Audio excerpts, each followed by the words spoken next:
एकादशी महात्म्य। नारायणं नमस्कृत्य नरं चैव नरोत्तमं देवीं सरस्वतीं व्यासं ततो जयमुदीरयेत्। मूकं करोति वाचालं पङ्गुं लङ्घयेत गिरिं यत्कृपातमहं वन्दे परमानन्दमाधवं। निगमकल्पतरोर्गलितं फलं सुखमुखादमृतद्रवसंयुतं पिबत भागवतं रसमालयं मुहुरो रसिका भुवि भावुकाः। श्रीकृष्ण चरणे शरण जे सर्व शुभर कारण। जहाकु आश्रय करी साधु तरे दुस्तर भव सिंधु। आश्रय करी जेउ पद ध्रुव पाइले ध्रुव पद। द्रौपदी जेउ पद चिंती तरिले जेते कविपति। जहा से बारु अपवर्ग आपे मिलई किबा स्वर्ग। एमंत प्रभु छाड़ी नरे किंपा भमुछ अन्यठारे। पुष्परे फल वृद्धि छाड़ी श्रीकृष्ण पाद पद्मे पड़ी। कर्धममय किंपा धर छाड़ी पीयूष पद्माकर। अथवा केहे बनिबारी निज प्रकृति परिहरी। बलर समय कचित शरण मोर गोपीनाथ। देखी प्राणी पाप वृत्ति दुखित हेले पशुपति। निवर्ति नियते दुर्गति पाप सुकृत विचारन्ति। तपस्या तीर्थ व्रत दान न करे सा पदमन। एमाने हाकी करिबे गृह धन ही न छाड़िबे। केथिब नायास चित नासिब पातक समस्त। निश्चय जने जीवे नाश जेबे न हेब उपदेश। एते विचारी युधिष्ठिर संदिग्ध मन करी स्थिर। संसार कर्ता धर्म सेतु सेहि जानिबे एथि हेतु। एहि सिद्धांत नृपकरी श्री वासुदेव कुसुमरी। कहिले बंदी दामोदरे जेथिला संदेह हृदये। शुणी प्रशंसी वासुदेव बोइले शुण नरदेव। अछंती मोर एकादशी सेहि सकल पाप धसी। तामस नहे व्रत दान यज्ञ तपस्या पुण्य ज्ञान। शुणी सानंद युधिष्ठिर बोलंती देव दामोदर। मो प्रति कर अनुग्रह शुणी विशेष संग्रह। तुटुम हृदय संशय प्रसरी कर पाप क्षय। कहंती पंडु राजा सूत हे कृष्ण शुणन्तु उचित। कार्तिक शुक्ल एकादशी ଯେଉଁ ନାମରେ ତାକୁ ଭାସି କହ ମାହାତ୍ମ୍ୟ ବିଧି ଘେନି ଯେ ରୂପେ ହେବ ପାପ ହାନି। ଶ୍ରୀକୃଷ୍ଣ ଉବାଚ କୃଷ୍ଣ କହନ୍ତି ପଣ୍ଡୁସୁତ ପଚାରି ଅଛ ଲୋକହିତ ବ୍ରହ୍ମା ନାରଦ ସମ୍ବାଦରେ କହିବା ଶୁଣ ହେ ଆଦରେ। ବ୍ରହ୍ମା ଉବାଚ ବ୍ରହ୍ମା କହନ୍ତି ହେ ନାରଦ କହିବା ଏକାଦଶୀ ଭେଦ କାର୍ତ୍ତିକ ଶୁକ୍ଳ ଏକାଦଶୀ ଏହାକୁ ବୋଧିନିଆ ଭାସି ଇନ୍ଦ୍ରପୁରର ସମପୁର ବେଭାର କିଅ ବା କୁବେର ସେ ସ୍ଥାନେ କହିଲେ ଅଧ୍ରୁବ ଏ ହୋଇଥିଲେ ଦେବ ଧ୍ରୁବ।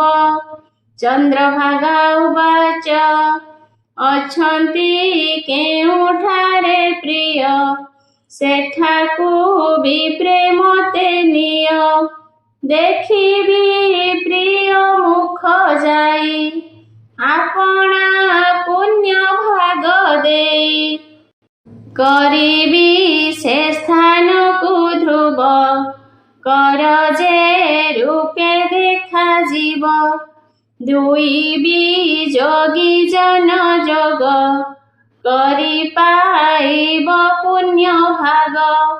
ଏମନ୍ତେ ସୋମ ଶର୍ମା ଶୁଣି ଚନ୍ଦ୍ରଭାଗାକୁ ଗଲେ ଘେନି ପ୍ରବେଶ କଲେ ନେଇ ସ୍ଥାନେ ବାମଦେବଙ୍କ ସନ୍ନିଧାନେ ଦେଖିଣ ବାମଦେବ ଋଷି ଚନ୍ଦ୍ରଭାଗାକୁ ଦୟା ବସି ସେ ବାମଦେବ ମହାମୁନି ବେଦାନ୍ତ ମନ୍ତ୍ର ଜଳ ଘେନି ଆପणे କଲେ ଅଭିଷେକ ଗଲା ତାହାର ସେ ପାତକ ହରିବାସର ଯେ ସ୍ୱଭାବ କିୟ ବା ମନ୍ତ୍ରର ପ୍ରଭାବ ପାଇଲେ ଦିବ୍ୟ ଦେହ ଦେବ ଦିବ୍ୟ ଗତିରେ ଯେ ସମ୍ଭବ ପ୍ରୀତିରେ ଉଲ୍ଲସିତ ଦିଶେ ପ୍ରବେଶ ପ୍ରିୟତମ ପାଶେ ପ୍ରିୟାକୁ ଦେଖି ସେ ଶୋଭନ ହୋଇଲେ ଆନନ୍ଦିତ ମନ ଆହ୍ୱାନ କରିବା ମଙ୍ଗେ ପ୍ରିୟାକୁ ବସାଇ ନିଶଙ୍କେ ପ୍ରେମରେ ପରବେଶ ହୋଇ ପ୍ରିୟାକୁ ଚନ୍ଦ୍ରଭାଗା କହି ହେ ପ୍ରିୟ ହିତ ବାକ୍ୟ ଶୁଣ ମୋହର ଅଛି ଯେତେ ପୁଣ୍ୟ ତାହା ମୁଁ ଦେଉଅଛି ଜାଣ ତେଣେ ଅଧିକ ଧ୍ରୁବ ମଣ 8 ବରଷ ବିନୁ ମୋହି ଶ୍ରଦ୍ଧାରେ ଚିତେ ବିଧି ଚାହିଁ ତୁ କରିଛୁ ଏକାଦଶୀ ବ୍ରତ ସେ ପୁଣ୍ୟ ଦେଲି ମୁଁ ନିୟତ ତୁମ୍ଭର ଧ୍ରୁବ ଏ ପୁର ଧ୍ରୁବ ହୋଇବ ପ୍ରାଣେଶ୍ୱର। ଏମନ୍ତ କହି ପ୍ରିୟ ସଙ୍ଗେ ରମିଲା ଚନ୍ଦ୍ରଭାଗା ରଙ୍ଗେ ସୁଦିବ୍ୟ ରୂପ ଆଭରଣ ପାଇ ଭୁଞ୍ଜିଲା ଭଗବାନ କରିବା ବିଷ୍ଣୁ ଉଜାଗର ନିରସ୍ତ ପାପ ହୁଏ ଦୂର ଯେ ଅଶ୍ୱମେଧ ଆଦି ଯୋଗେ ଫଳ ମିଳଇ ସୁଖ ଭୋଗେ ପାଇ ସେ ଫଳକୁ ସୁଖରେ ହରି ବୋଧିନି ଉଜାଗରେ ତରି ସମସ୍ତ ତୀର୍ଥେ ସ୍ନାନ ଦେଇ ମୋ ମହି ସ୍ୱର୍ଣ୍ଣମାନ। ସେ ଫଳ ନ ମିଳେ ନିର୍ଜଳେ, ବୋଧିନୀ ଜାଗରଣ ତଳେ। ଯେ କଲା ପ୍ରବୋଧିନୀ ବ୍ରତ, ଜାଗର ପୂଜାର ସହିତ। ସେହି ସୁକୃତ ହୋଇ ମାତ୍ର, ତେଣେ ସେ କୂଳ ହିଁ ପବିତ୍ର। ପ୍ରାଣୀଙ୍କ ମୃତ୍ୟୁ ଧନ ନାଶ, ନିତ୍ୟ ଏ ଦୁହେଁ ଅବଶେଷ। ଏମନ୍ତ ଜାଣି ସୁନିଶ୍ଚିତ, କରିବେ ବୈଷ୍ଣବ ବ୍ରତ। ଯେ କିଛି ତୀର୍ଥ ତ୍ରିଭୁବନେ, ସେମାନେ ଜାଣତା ଭୁବନେ। କାର୍ତ୍ତିକ ଶୁକ୍ଳ ଏକାଦଶୀ, ଯେ କଲା ଏହି ତୀର୍ଥବାସୀ। ସମସ୍ତ କୃତ ପରିହରି, ଶ୍ରୀକୃଷ୍ଣ ପ୍ରୀତି ହେତୁ କରି। ବିଧିରେ ବୋଧିନୀ ଆଚରି, ବୈକୁଣ୍ଠେ ଆକୁଣ୍ଠେ ସଞ୍ଚରି। ଯେ କଲା ବୋଧିନୀ ବହୁତ, ପୁଣ୍ୟରେ ତାର କିମ୍ପା ଭିତ। କାର୍ତ୍ତିକ ଏ ହରି ବୋଧିନୀ, ପରଲୋକରେ ମହାଦାନୀ। ଯେ କରେ ବୋଧିନୀ ଉପାସ, ଜାଣ ସେ କଲା ଜଗନ୍ୟାସ। ତତ୍ପରେ ସେହି ଜିତେନ୍ଦ୍ରିୟ, ତାହାର ମୋକ୍ଷ ଭାଗ୍ୟେ ଜୟ। ବିଷ୍ଣୁର ଅତି ପ୍ରିୟ ଏହି, ଧର୍ମସାରକୁ ଯେ ଦିଅଇ। ଯେଉଁ ବୋଧିନୀ ବ୍ରତ କରି, ମୁକ୍ତି ଲଭନ୍ତି ନର ନାରୀ। କରି ବୋଧିନୀ ଉପବାସ, ନର ନ ପାଏ ଗର୍ଭେ ବାସ। ତେଣୁ ସମସ୍ତ ଧର୍ମ ଛାଡ଼ି, ବୋଧିନୀ ବ୍ରତକୁ ଆଚରି। କରି ବୋଧିନୀ ଉଜାଗର, ହୋଇ ଯେ ଜାଗରେ ତତ୍ପର। ତାର ନ ରହେ ପାପ ଗାତ୍ରେ, ଯେ ଜାତି ଇନ୍ଦ୍ରିୟଙ୍କ ମାତ୍ରେ। ଯେ ସ୍ନାନ ଦାନ ଜପ ହୋମ, କରି ଉଦ୍ଦେଶି ଜନାର୍ଦ୍ଦନ। ସେ ସର୍ବ ଅକ୍ଷୟ ହୁଅଇ, ହରି ବୋଧିନୀ ତିଥି ପାଇ। ଜନାର୍ଦ୍ଦନକୁ ଅର୍ଘ୍ୟ ଦେବ, ଚରଣେ ଶରଣ ପଶିବ। କରି ସମସ୍ତ ତୀର୍ଥ ସ୍ନାନ, ଦେଇ ସମସ୍ତ ଦାନ ମାନ। ମିଳଇ ଯେଉଁ ଫଳ ଜାଣ, ସେ ଅର୍ଘ୍ୟ ଦାନେ କୋଟି ଗୁଣ।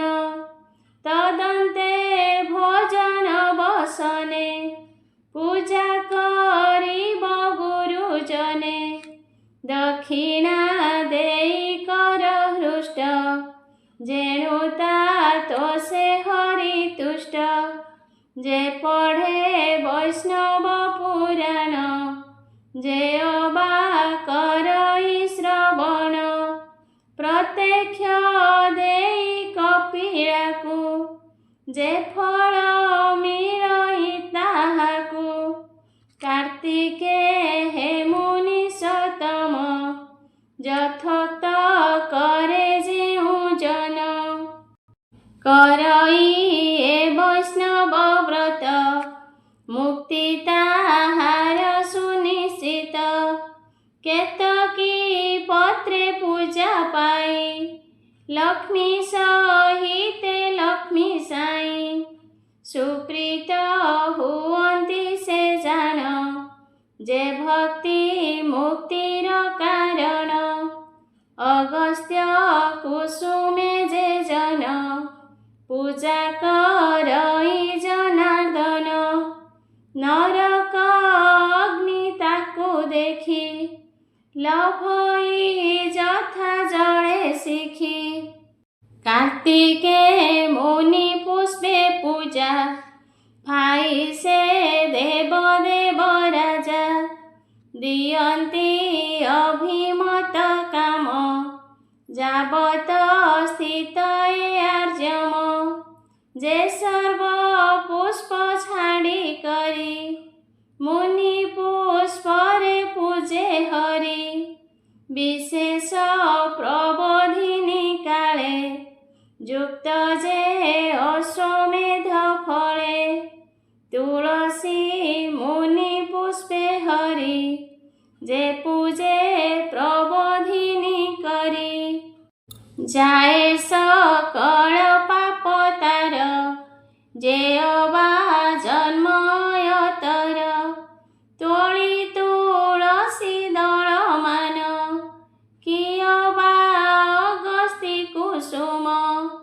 ଆରାଧି ଦେବ ଜନାର୍ଦ୍ଦନ, କାର୍ତ୍ତିକେ ଦିଏ ଯେଉଁ ଜନ। 10 ସହସ୍ର ଜନ୍ମ ଭବ, ତାର ଯେ ପାତକ ବିଭବ। ତାହା ନାଶନ୍ତି ପଦ୍ମନାଭ, ନିଷ୍ପାପୀ ହୁଏ ସେ ମାନବ। ଦେଖନ୍ତି ଛୁଅନ୍ତି ସିଞ୍ଚନ୍ତି, ଦାନ କରନ୍ତି ଆରୋପନ୍ତି। କୀର୍ତ୍ତନ କରନ୍ତି ନମନ୍ତି, ସ୍ତୁତି କରିଣ ଯେ ପୂଜନ୍ତି।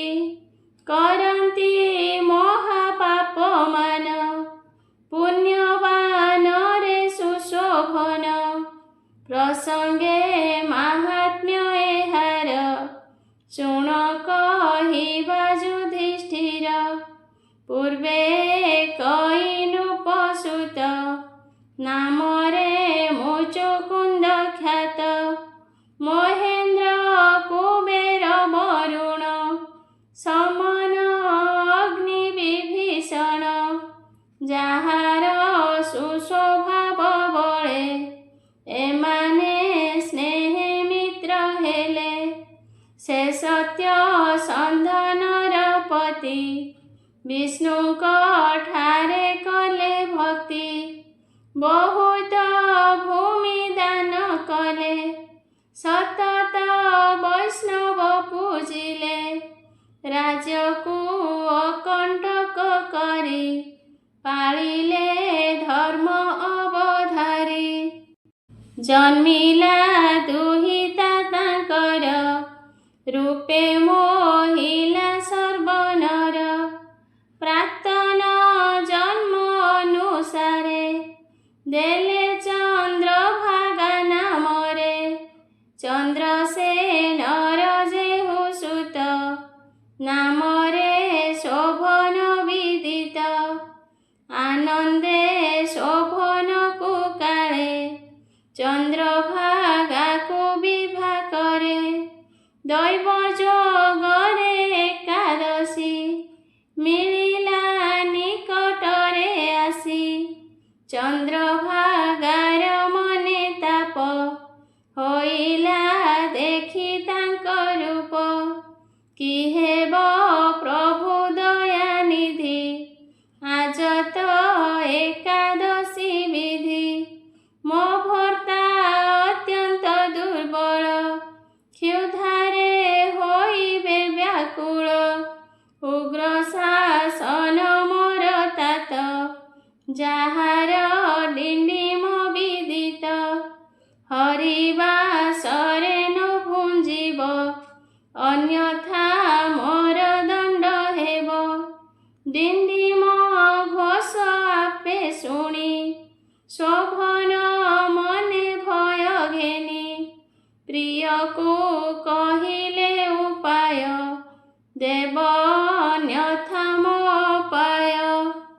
ଚନ୍ଦ୍ରଭାଗା ଉବାଚ, ଆମ୍ଭର ଘରେ ଆଜ କେହି, ଜୀବ ମାତ୍ରକେ ନ ଭୁଞ୍ଜଇ।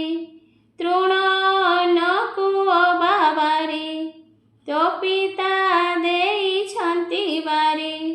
ଆଜ ସମସ୍ତେ ନିରାହାର, ଦରି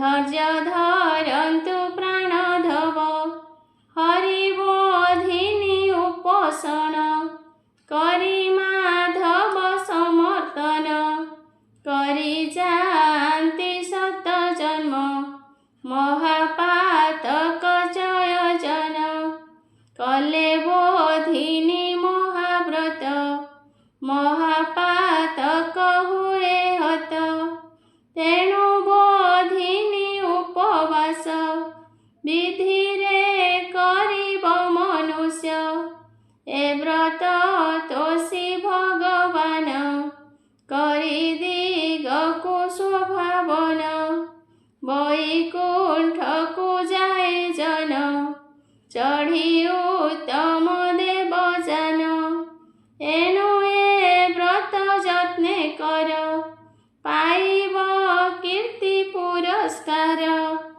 ପରକାଳରେ ବୈକୁଣ୍ଠ ପାଇବ ଏହି ବ୍ରତ ନିଷ୍ଠ ଏଥିରେ ସର୍ବ ପାପ ଯିବ ଯୌବନେ ଯେ ଅବା ସମ୍ଭବ ବାର୍ଦ୍ଧକେ ଯେ ଅବା ସଂଯତ ସମସ୍ତ ନାଶେ ମହାବ୍ରତ ଶତ ଜନ୍ମର କୃତ ପାପ ହେଉ ବା ବହୁତ ଅଳପ ହରନ୍ତି ସବୁ ଲକ୍ଷ୍ମୀ ସାଇଁ ଏଥି ଭକ୍ତିରେ ପୂଜା ପାଇ ଯେ ଧନ ଧାନ୍ୟକୁ ଦିଅଇ ସମସ୍ତ ପାପକୁ ହରଇ କରଇ ଗୃହର କଲ୍ୟାଣ ଏ ବ୍ରତ ମହାପୁଣ୍ୟ ଜାଣ କରି ଏ ବ୍ରତ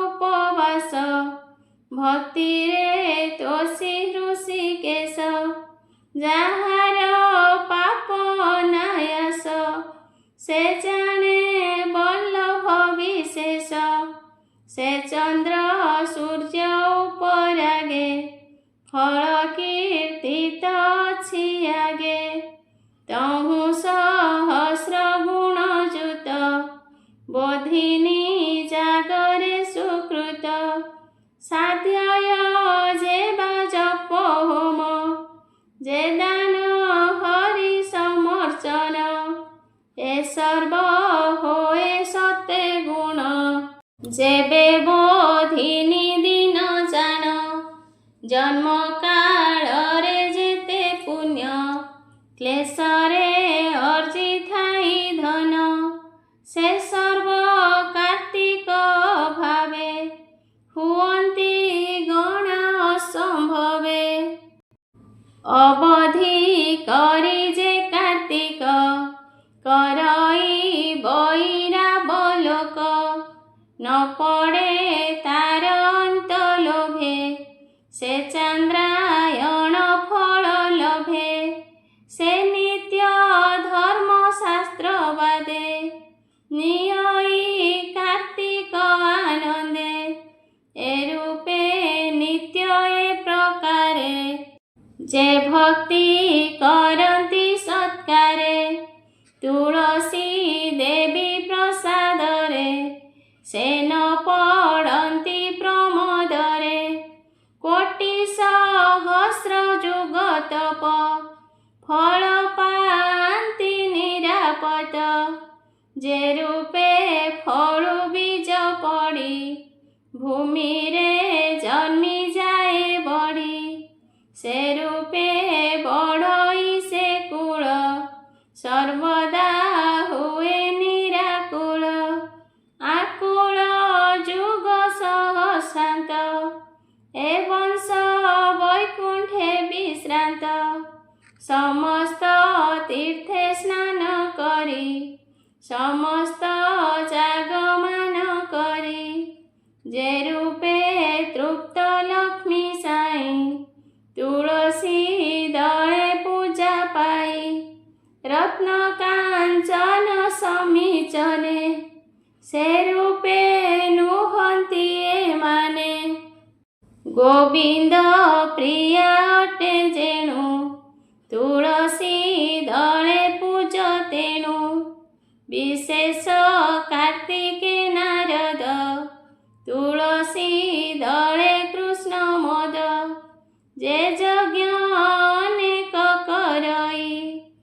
ରତ୍ନ କାଞ୍ଚନ ଦାନ ଦେଇ ସେ ଫଳ ପାଇ ବହୁ ଗୁଣେ ତୁଳସୀ ଦେଇ ଜନାର୍ଦ୍ଦନେ କର କାର୍ତ୍ତିକ ଯଥାଶକ୍ତି ଏକାଦଶୀରେ ଥାଉ ମତି ଶ୍ରୀକୃଷ୍ଣ କର ଭକ୍ତି ଭାବ ଅବଶ୍ୟ ଜନେ ମୁକ୍ତ ହେବ ଏକାଦଶୀର ସମ ହୋଇ ତିନି ଲୋକରେ ବ୍ରତ ନାହିଁ ଯେ ସର୍ବ ପାପ ବିନାଶିବ ଅଭୀଷ୍ଟ ଫଳକୁ ଯେ ଦେବ ଏକାଦଶୀରେ ନ ଭୁଞ୍ଜିବ ଯେବେ ସ୍ୱର୍ଗରେ ସ୍ପୃହା ହେବ ଏକାଦଶୀରେ ଯେଉଁ ଜନ କରଇ ପକ୍ୱାନ୍ତ ଭୋଜନ ତହୁଁ ଅଧିକ ତିନି ଲୋକେ ନାହିଁ ଚଣ୍ଡାଳ ପାପୀ ଏକେ। ଇତି ଶ୍ରୀ ସ୍କନ୍ଧ ପୁରାଣେ କାର୍ତ୍ତିକ ଶୁକ୍ଲଦେବ ପ୍ରବୋଧିନେ ଏକାଦଶୀ ମାହାତ୍ମ୍ये ଚତୁର୍ବିଂଶ ଅଧ୍ୟାୟ। ପ୍ରବୋଧିନୀ ଏକାଦଶୀ। ଭଗବାନ ଶ୍ରୀକୃଷ୍ଣ କହିଲେ, ହେ ଅର୍ଜୁନ, ମୁଁ ତୁମକୁ କାର୍ତ୍ତିକ ମାସ ଶୁକ୍ଳ ପକ୍ଷର ମୁକ୍ତିଦାୟୀ ପ୍ରବୋଧିନୀ ଏକାଦଶୀ ବିଷୟରେ ନାରଦ ଏବଂ ବ୍ରହ୍ମାଙ୍କ ମଧ୍ୟରେ ହୋଇଥିବା କଥୋପକଥନ ଶୁଣାଉଛି। ଥରେ ନାରଦ ବ୍ରହ୍ମାଙ୍କୁ ପଚାରିଲେ, ହେ ପିତା, ପ୍ରବୋଧିନୀ ଏକାଦଶୀ ବ୍ରତ ଦ୍ୱାରା କେଉଁ ଫଳ ପ୍ରାପ୍ତ ହୁଏ? ଆପଣ କୃପା କରି ତାହା ମୋତେ ବିସ୍ତାର ପୂର୍ବକ କୁହନ୍ତୁ। ବ୍ରହ୍ମା କହିଲେ, ହେ ପୁତ୍ର, ଯେଉଁ ବସ୍ତୁ ତ୍ରିଲୋକରେ ପ୍ରାପ୍ତ ହେବା ଦୁଷ୍କର ସେହି ବସ୍ତୁ ମଧ୍ୟ କାର୍ତ୍ତିକ ମାସ ଶୁକ୍ଳପକ୍ଷର ପ୍ରବୋଧିନୀ ଏକାଦଶୀ ବ୍ରତ ଦ୍ୱାରା ପ୍ରାପ୍ତ ହୋଇଥାଏ। ଏହି ବ୍ରତର ପ୍ରଭାବରେ ପୂର୍ବଜନ୍ମକୃତ ଅନେକ କୁକର୍ମ କ୍ଷଣିକ ମଧ୍ୟରେ ନଷ୍ଟ ହୋଇଯାଏ। ହେ ପୁତ୍ର, ଯେଉଁ ମନୁଷ୍ୟ ଏହି ଦିନ ଶ୍ରଦ୍ଧାପୂର୍ବକ ଅଳ୍ପ କିଛି ମଧ୍ୟ ପୁଣ୍ୟ କରନ୍ତି ତାଙ୍କର ସେହି ପୁଣ୍ୟ ପର୍ବତ ସମାନ ଅଟଳ ହୋଇଯାଏ। ସେମାନଙ୍କର ପିତୃଗଣ ବିଷ୍ଣୁଲୋକ ପ୍ରାପ୍ତ ହୁଅନ୍ତି। ବ୍ରହ୍ମହତ୍ୟା ଆଦି ମହାନ ପାପ ମଧ୍ୟ ପ୍ରବୋଧିନୀ ଏକାଦଶୀ ଦିନ ରାତ୍ରି ଜାଗରଣ କଲେ ନଷ୍ଟ ହୋଇଯାଏ। ହେ ନାରଦ, ମନୁଷ୍ୟ ଭଗବାନଙ୍କର ପ୍ରସନ୍ନତା ନିମନ୍ତେ କାର୍ତ୍ତିକ ମାସର ଏହି ଏକାଦଶୀ ବ୍ରତ ଅବଶ୍ୟ କରିବା ଉଚିତ। ଯେଉଁ ମନୁଷ୍ୟ ଏହି ଏକାଦଶୀ ବ୍ରତ କରେ ସେ ଧନବାନ, ତପସ୍ୱୀ, ଯୋଗୀ ତଥା ଇନ୍ଦ୍ରିୟଜିତ ହୋଇଥାଏ, କାରଣ ଏକାଦଶୀ ଭଗବାନ ବିଷ୍ଣୁଙ୍କର ଅତ୍ୟନ୍ତ ପ୍ରିୟ। ଏହି ଏକାଦଶୀ ଦିନ ଭଗବତ୍ ପ୍ରାପ୍ତି ନିମନ୍ତେ ଯେଉଁ ମନୁଷ୍ୟ ଦାନ, ତପ, ହୋମ, ଯଜ୍ଞମାନଙ୍କ ମଧ୍ୟରେ ଜପଯଜ୍ଞ ହେଉଛି ଶ୍ରେଷ୍ଠ। ଏହି ଯଜ୍ଞ ଯେଉଁମାନେ କରନ୍ତି ସେମାନଙ୍କୁ ଅକ୍ଷୟ ପୁଣ୍ୟ ପ୍ରାପ୍ତ ହୁଏ। ଏଣୁ ହେ ନାରଦ, ତୁମେ ମଧ୍ୟ ବିଧିପୂର୍ବକ ଭଗବାନ ବିଷ୍ଣୁଙ୍କର ପୂଜା କରିବା ଉଚିତ। ଏହି ଏକାଦଶୀ ଦିନ ମନୁଷ୍ୟ ବ୍ରହ୍ମ ମୁହୂର୍ତ୍ତରେ ଉଠି ବ୍ରତର ସଂକଳ୍ପ ନେବା ଉଚିତ ଏବଂ ପୂଜା କରିବା ଉଚିତ। ରାତ୍ରିରେ ଭଗବାନଙ୍କ ନିକଟରେ ଗୀତ, ନୃତ୍ୟ, କଥା, କୀର୍ତ୍ତନ ପୂର୍ବକ ରାତ୍ରି ଯାପନ କରିବା ଉଚିତ। ପ୍ରବୋଧିନୀ ଏକାଦଶୀ ଦିନ ପୁଷ୍ପ, ଅଗରୁ, ଧୂପ ଆଦି ଦ୍ୱାରା ଭଗବାନଙ୍କର ଆରାଧନା କରିବା, ଭଗବାନଙ୍କୁ ଅର୍ଘ୍ୟ ଦେବା ଉଚିତ। ଏହାର ପୁଣ୍ୟଫଳ ତୀର୍ଥ ଏବଂ ଦାନ ଆଦିଠାରୁ କୋଟି ଗୁଣା ଅଧିକ। ଯିଏ ଗୋଲାପ, ବକୁଳ, ଅଶୋକ, ଚମ୍ପା, ଧଳା ଏବଂ ନାଲି କନିଅର ପୁଷ୍ପ, ଦୁର୍ବାଦଳ, ଶମୀପତ୍ର ଆଦି ଦ୍ୱାରା ଭଗବାନ ବିଷ୍ଣୁଙ୍କର ପୂଜା କରନ୍ତି ସେମାନେ ଜନ୍ମ ମୃତ୍ୟୁ ଚକ୍ରରୁ ମୁକ୍ତ ହୋଇଯାଆନ୍ତି। ଏହି ପ୍ରକାର ରାତ୍ରିରେ ଭଗବାନଙ୍କର ପୂଜା ଅର୍ଚ୍ଚନା କରି ପ୍ରାତଃକାଳ ସ୍ନାନ କଲା ପରେ ଭଗବାନଙ୍କୁ ପ୍ରାର୍ଥନା କରିବା ସହିତ ଗୁରୁଙ୍କର ପୂଜା କରିବା ଏବଂ ସଦାଚାରୀ ଏବଂ ପବିତ୍ର ବ୍ରାହ୍ମଣଙ୍କୁ ଦକ୍ଷିଣା ଦେଇ ନିଜର ବ୍ରତ ଉଦ୍ଯାପନ କରିବା ଉଚିତ। ଯେଉଁମାନେ ଚତୁର୍ମାସ୍ୟ ବ୍ରତ କାଳରେ କୌଣସି ଜିନିଷ ତ୍ୟାଗ କରିଥାନ୍ତି ସେମାନେ ଏହି ଦିନଠାରୁ ପୁନଃ ଗ୍ରହଣ କରିବେ। ଯେଉଁ ମନୁଷ୍ୟ ଏହି ପ୍ରବୋଧିନୀ ଏକାଦଶୀ ଦିନ ବିଧିପୂର୍ବକ ବ୍ରତ କରନ୍ତି ତାଙ୍କୁ ଅନନ୍ତ ସୁଖ ପ୍ରାପ୍ତ ହୁଏ ଏବଂ ପରିଶେଷରେ ସ୍ୱର୍ଗଲୋକକୁ ଯାଆନ୍ତି।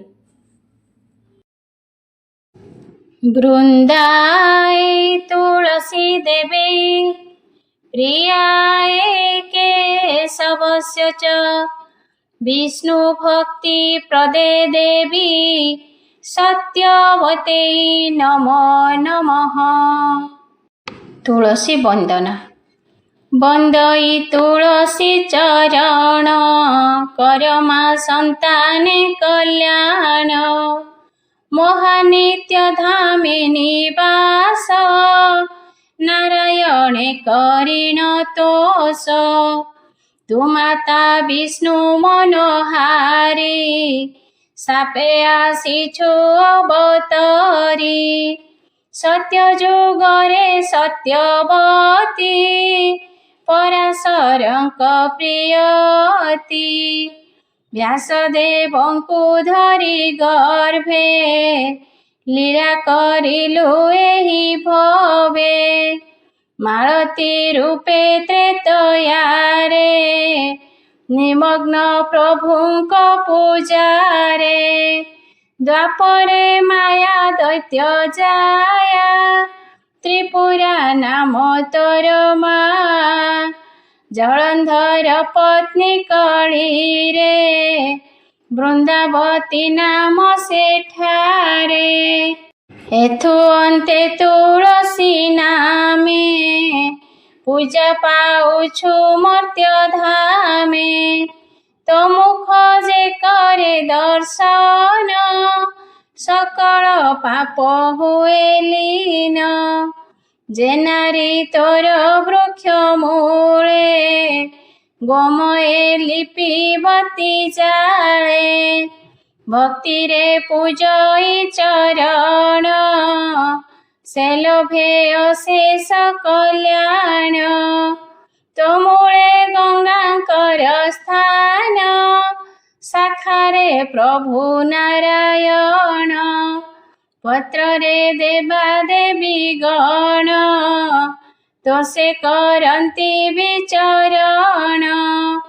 तू विष्णु देवंक घरणी अशेष मंगलकारिणी। तो पत्र बिना नैवेद्य भुंजंती नाही आदि कंद। तू दयाणार माळ हेऊ प्रभुंक कंठे शोभा पाऊ। बार बार तो पादे नमे दया कर माए अधमे। तुलसी विवाह। श्री परीक्षित उवाच तुलसी देवींक चरित श्रवणे राजा परीक्षित होइन अतीव संतोष। पूछंती आहे व्यास शिष्य सार्थक होइला जन्म। तुम्भ मुख शुणी वचन सकल कहिल बखाणी। दया सागर आहे मुनि तुलसी विवाह किपरि। कुहन्तु बारे कृपा करी। शुणन्ते होइबि मो धन्य बंदुछि जुगल चरण। राजन भक्ति भाव जानी हसी बोलन्ति शुक मुनि।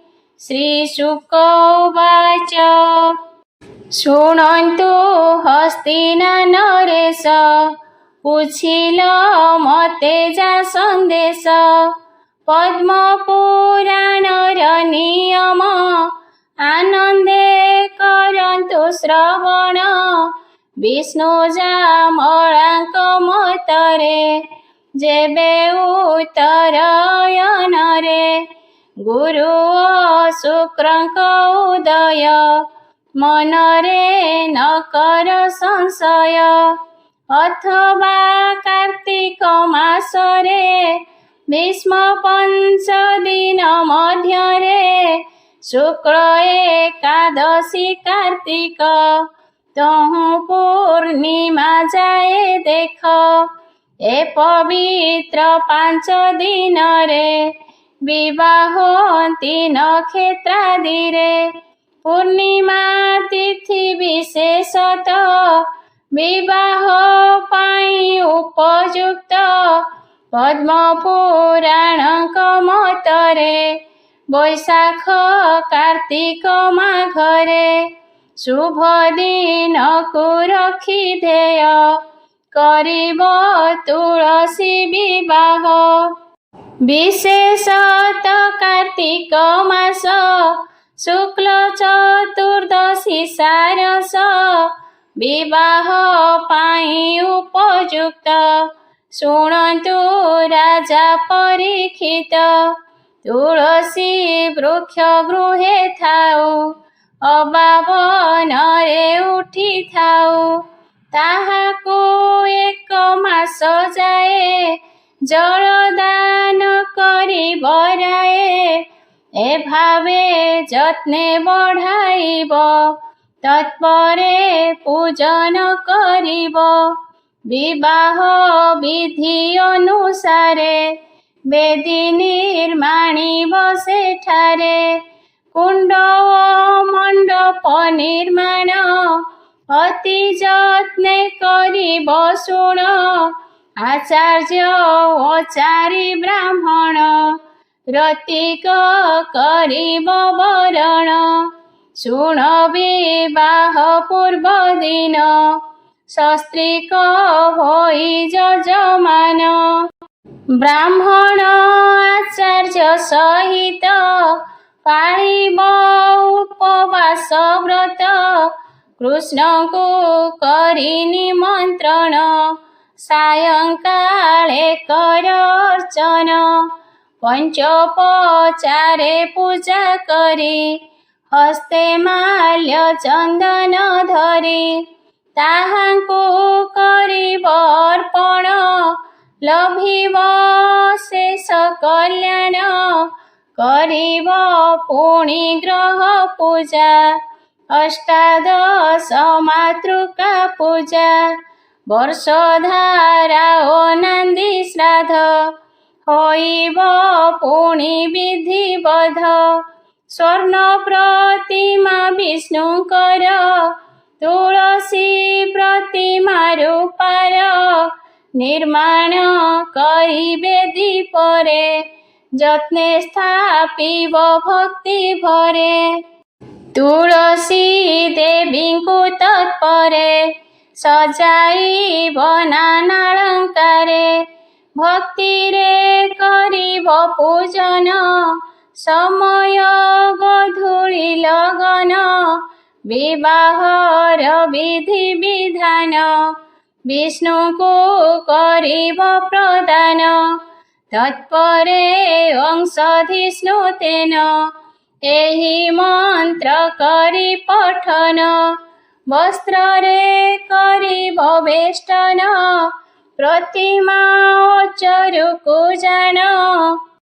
ଓଁ ଯଦା ବଧ ମନ୍ତ୍ର ଗାଇ ପ୍ରତିମାଙ୍କୁ କଙ୍କଣ ଦେଇ। ବିଷ୍ଣୁ ପ୍ରତିମା ହସ୍ତ ସହ ତୁଳସୀ ହସ୍ତ ଯୋଗ ଦିଅ। ଓଁ ଆଜନ୍ତ ଦାତ ମନ୍ତ୍ରରେ କରିବ ବିଧି ଅନୁସାରେ। ଦେବୀ ସ୍ଥିତ କୁଣ୍ଡ ମଧ୍ୟରେ ହୋମ କରିବ ତତ୍ପରେ। ବାସୁଦେବଙ୍କର ମନ୍ତ୍ରରେ ଦେବ ଆହୁତି ଭକ୍ତି ଭରେ। ଆଚାର୍ଯ୍ୟ କରିବେ ପ୍ରଦାନ, ହୋଇ ଅତୀବ ହର୍ଷ ମନ। ତଦନନ୍ତରେ ରାୟ ଶୁଣ, ସପତ୍ନୀକ ଯେ ଯଜମାନ। ବନ୍ଧୁ ବାନ୍ଧବ ଏକତ୍ରିତ, ବିଷ୍ଣୁଙ୍କୁ ତୁଳସୀ ସହିତ। 4 ଥର ଯେ ପ୍ରଦକ୍ଷିଣ, କରିବ ଆନନ୍ଦେ ମଗନ। ଶାନ୍ତିକ ଅଧ୍ୟାୟ ସେ କାଳେ, ପାଠ କରିବ ଭକ୍ତି ଭଳେ। ବିଷ୍ଣୁ ସ୍ତବକୁ ପଢ଼ୁଥିବ, ନାନା ବାଦ୍ୟ ବଜାଉଥିବ। ନାରୀମାନେ ମଙ୍ଗଳ ଗାନ, ସେ କାଳେ କରୁଥିବେ ଶୁଣ, କର୍ତ୍ତା ଯେ କରିବେ ପ୍ରଦାନ। ଗୋ ଆସନ ଓ ଶଯ୍ୟାମାନ, ରତିକମାନଙ୍କ ଦକ୍ଷିଣା, ନ ହୋଇ କେବେ ଆନମନା। ବ୍ରାହ୍ମଣେ ଉତ୍ତମ ଭୋଜନ, ଦୋଷେ କରିବ ସମ୍ପ୍ରଦାନ। ତୁଳସୀ ବିବାହ ଏ ଭାବେ, ହୃଷ୍ଟ ଚିତ୍ତେ କରିବ ଯେବେ। ଆଜନ୍ମ ପାପରୁ ସେ ଯିବ, ଅଚିରେ ମୁକ୍ତି ଲଭିବ। ତୁଳସୀ ଦେବୀ ଭକ୍ତି ରସ, ଶୁଣନ୍ତେ ପାପ ହୁଏ ନାଶ। ସୁଜନେ ନ କର ସଂଶୟ, ଗୀତ ଛନ୍ଦେ ଭଣେ ଅଜୟ। ବାରେ ନ ଧରିବ ମୋ ଦୋଷ, ମୁଁ ତୁମ୍ଭ ଦାସଙ୍କର ଦାସ।